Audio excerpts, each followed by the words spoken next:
Mesdames et messieurs, bonjour et bienvenue dans votre journal hebdomadaire, votre rendez-vous d'actualité chaque semaine. C'est Pax Tiano à la présentation. Voici le sommaire. À Idjouy, Caribou Jeunesse Nouvelle a procédé à la mise en œuvre d'une tribune d'expression populaire à Mouyaya. L'instabilité du taux de change sur le marché met en défi les vendeurs et les entrepreneurs de Bukavu. Les jeunes filles en lumière prouvent que le leadership ne se limite pas aux discours, mais aux actions. APC Asbel a formé les professionnels des médias sur le journalisme sensible au conflit dans le territoire de Calais. À présent, mesdames et messieurs, je vous invite à plonger au cœur de notre journal. Dans le cadre de la phase 2 du projet Pouvoir de l'espace civique, KJN Asbel a organisé une séance combinant focus group et bulletin de score autour de la gouvernance locale à l'Institut La Couronne ce mardi 14 octobre 2025.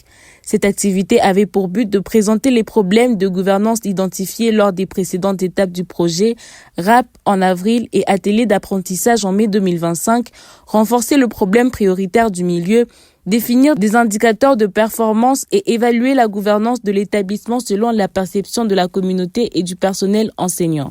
Félicien Louzolo, chef de projet, explique. L'association Caribou Jeunesse Nouvelle a, en prélude d'une tribune d'expression populaire, a organisé une session de bulletins de score dans les territoires d'Idjouy, groupement Péné, plus particulièrement dans le village Mouyaya.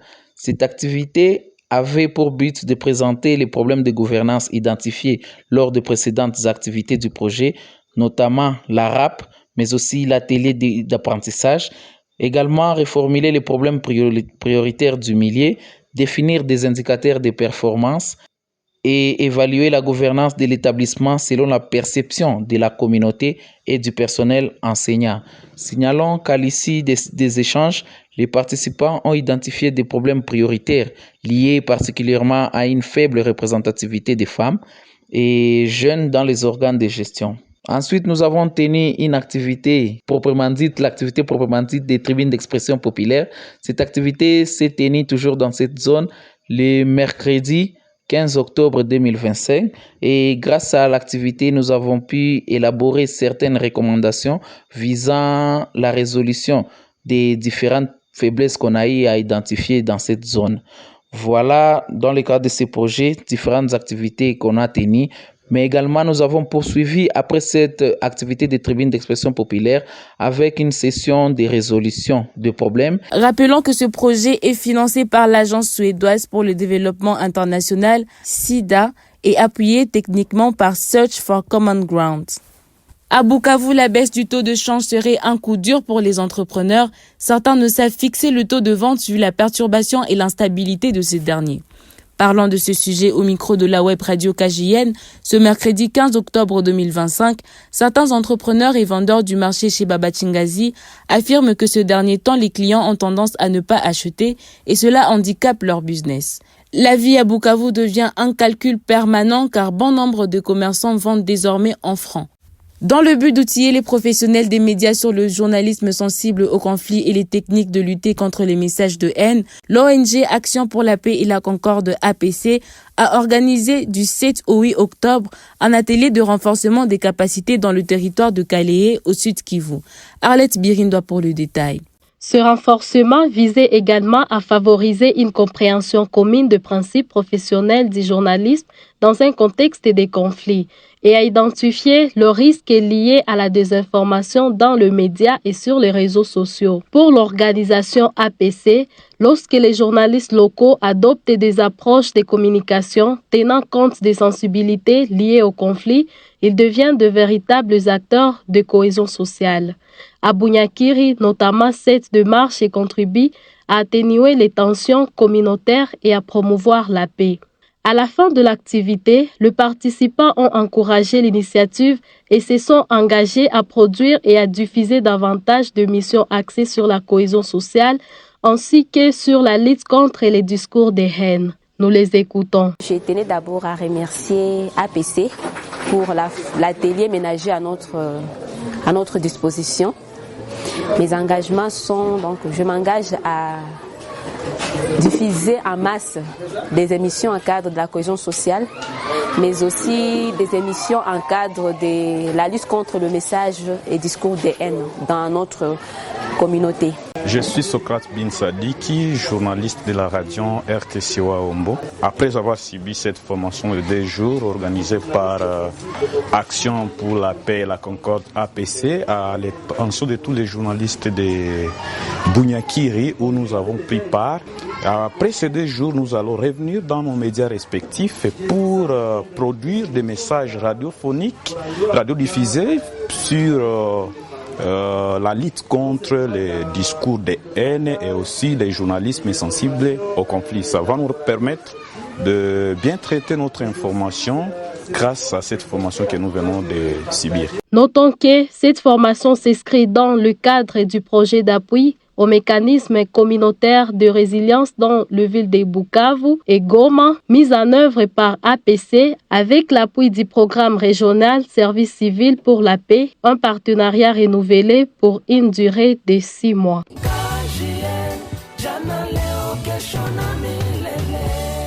À Bukavu, plusieurs jeunes filles se distinguent par leur audace et leur créativité, prouvant que le leadership féminin ne se limite pas au discours, mais se vit à travers l'action. Irène Zirouka, artiste slameuse et entrepreneur, en tournée internationale avec son spectacle « Et si je ne l'étais pas », aborde avec finesse les jugements et les stéréotypes liés à l'apparence des jeunes filles, notamment celles jugées sur leur minceur. Parallèlement, elle s'investit dans l'entrepreneuriat en produisant des produits de nettoyage, une façon de montrer qu'une femme peut allier art et affaires. Elle explique au micro de KJN Média. En tant qu'artiste humoriste féminin, ma contribution dans la société, déjà, c'est par rapport à mes spectacles. L'humour est un art thérapeutique. Ces derniers temps, je suis en tournée internationale pour l'année 2025 du spectacle « Et si j'en étais pas ».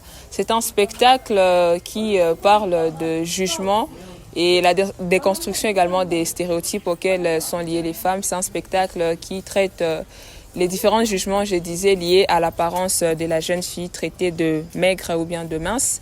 J'œuvre également dans l'entrepreneuriat. Je fais la production et la commercialisation des produits de nettoyage qui sont utiles pour ma société et je combine cela avec de l'humour qui est un art thérapeutique. En tant que jeune fille, un message que je peux adresser à mes semblables, c'est d'oser entreprendre pour assurer l'autonomisation culturelle et économique dans notre société. Effectivement, les jeunes filles peuvent entreprendre d'ailleurs dans beaucoup de choses parce qu'il y a plusieurs disciplines dans lesquelles jusqu'à présent nous retrouvons juste une faible quantité de femmes. Par exemple, dans la culture artistique, on n'y voit pas trop les femmes et c'est un secteur également à exploiter pour contribuer à faire monter l'économie de notre société. Rose Nyogolé, pour sa part, incarne la persévérance et l'engagement. Pour elle, la clé réside dans la solidarité et la confiance. Nous l'écoutons. J'encourage d'autres femmes, d'autres jeunes filles à oser révéler leurs talents, surtout dans le secteur culturel et créatif, où nous les femmes, nous avons souvent peur d'entreprendre à cause de stéréotypes. Mais aussi, grâce à ma formation en études de paix et gestion des conflits, je promeux également un environnement de travail harmonieux et solidaire.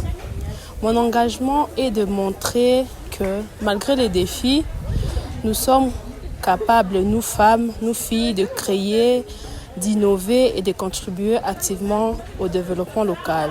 À travers leurs discours inspirants, ces jeunes femmes rappellent que célébrer la jeune fille, c'est honorer la force de leur créativité et son courage à bâtir un avenir meilleur pour toute la société. À présent, mesdames et messieurs, nous voici à la fin de notre journal. Je vous remercie de l'avoir suivi avec attention et vous donne rendez-vous pour la semaine prochaine.